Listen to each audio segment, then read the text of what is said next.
Sheriff Mark Lamb is also a candidate for U.S. Senate in Arizona. Sheriff, when watching this new video of the border invasion and these military-age men attacking our Texas National Guard, simply trying to enforce our laws, it feels like we have entered into a Brave New World phase, sort of this border invasion. Your thoughts? Yeah, look, we've been calling this an invasion for a long time, but this actually, now the American people got to see firsthand that this is an invasion. And it's a violent invasion. If they have the opportunity, they're going to push right past us.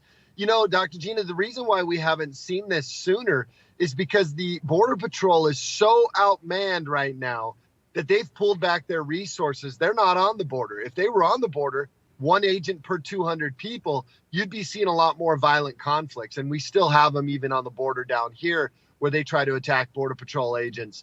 But we would be seeing this a lot more if it weren't for the fact that they've had to pull all those guys back to process the thousands of people that this administration is letting in every day. So I'm surprised we haven't seen this on a bigger scale, just like what we saw in Texas sooner. Sheriff Lamb, David Brody here. So take us through a little bit on this spending bill that was just passed now into law. You know, it's a disaster, specifically with nothing that's going to solve anything going on at the border. So, obviously I'm against it in terms of the actual bill itself. But if you're Speaker Johnson, he was in a tough spot. What's your message to Speaker Johnson on this? And because, look, here's the truth of the matter.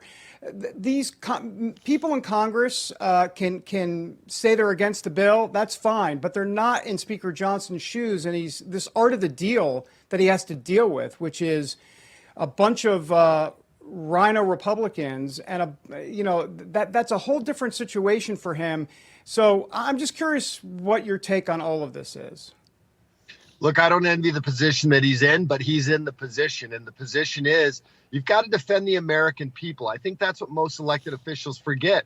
They get back to Washington, D.C., and they start to become more concerned about whether or not they're going to get reelected on the next election cycle, as opposed to doing what's right by the American people. And I don't think there's an American out there that doesn't think that the government is overspending, and certainly not fixing the issues that are primary kitchen table items like the border, the economy, crime. All those things seem to be getting worse. So I wish that we would have held the government's feet to the fire to make a lot more cuts. Look, even the president of Argentina, I lived in Argentina from 91 to 93. I understood inflation at a very early age, and I understood how bad government works and inflation. And when you spend too much, how inflation goes up. In 2 months, Javier Milei was able to balance his budget. Why? Because he had the courage and the fortitude to get rid of unneeded government spending, which is what we need to be doing here. So I would have liked to have seen a lot more, resolve on behalf of the American people. Oh, boy. All right, so we're going to have a conversation about you having lived in Argentina, but we'll do that at a later date. You can't just drop that and then move on. I'm sorry. But let's get back to the border, specifically there in the Tucson sector, which is one of the busier crossing areas right now.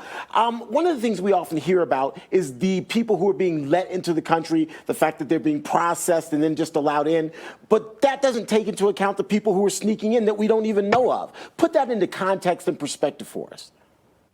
Well, look, you had the Border Patrol chief recently talking about just all the gotaways, the people that have come in here. Look, Border Patrol is only vetting about 5% of the people that they're actually apprehending. And I think that number is much lower now. But then you talk about the amount of gotaways, or the people that we didn't even know that we are not even on the gotaway list. These are the ones we should really be concerned about, because either they were criminals in their own countries or in our country and now trying to come back, or they work for the terrorist organizations, or they work for the cartels.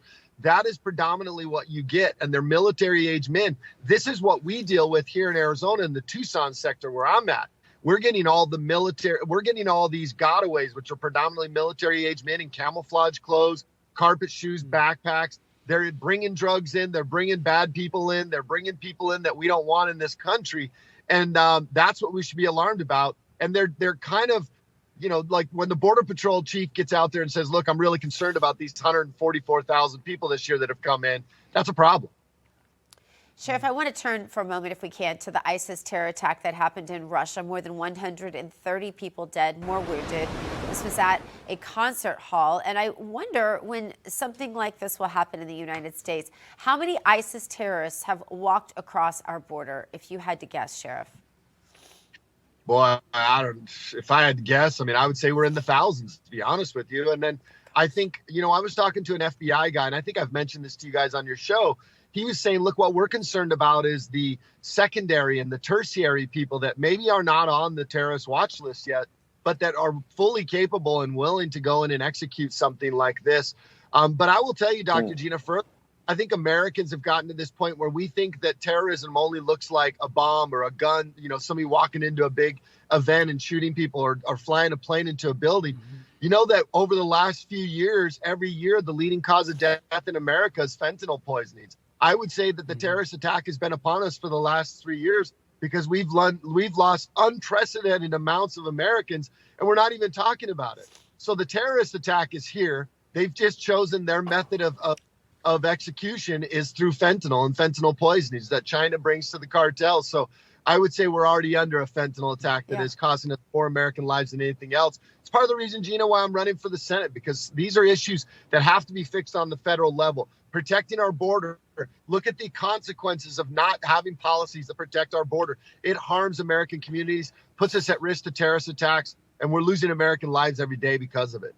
The fentanyl attacks, just to follow up, Sheriff, and not just that, the other drugs, not just that, the human slavery at an all-time high with the trafficking, and not just that, but the daily now individual 1-on-2, 1-on-5, 1-on-1 crimes where we hear of murders by illegals. So I agree with you. The terror is here, but I think we'll see more to come. Sorry, David.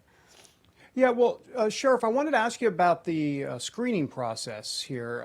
What can you tell our viewers about that? Because how in the world are these people screened exactly, and all the loopholes there? Because there's been reporting by justthenews.com just over the weekend that with what happened at the what happened at the El Paso border there with the National Guard getting trampled, many of these folks actually have been allowed to enter the United States. They're not being. Many of them are turned back, but some of them are being allowed in through the screening process. What in the world? How are these folks even allowed to get in? So what's that screening process like? We have about a minute left or so. Yeah, what screening process? Look, exactly. they talk about the EP1 app, but that's being abused by the cartels. It's not functioning the way it's supposed to function, or I don't think it was ever a good product. And then like I said already, the Border Patrol guys down here told us, and this was months ago before these numbers have gone up through the roof. They said, Sheriff, we're only able to vet about 5% of the people that are coming in. So, I mean, there is no screening process going on. And how do you screen somebody that comes from a poor country where they have no, computer system that follows whether these people are criminals or not? And then even if they did, they're not going to tell you, oh, yeah, we sent you one of our criminals to your border. Now, look, there is no screening process. We're finding out on the go here. This is on the fly screening process, David. We're finding out as the American people when they start committing crimes like what they did with Lake and Riley out in Georgia.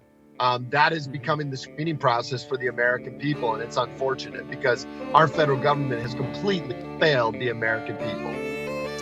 Sheriff Lamb, thank you so much for being with us.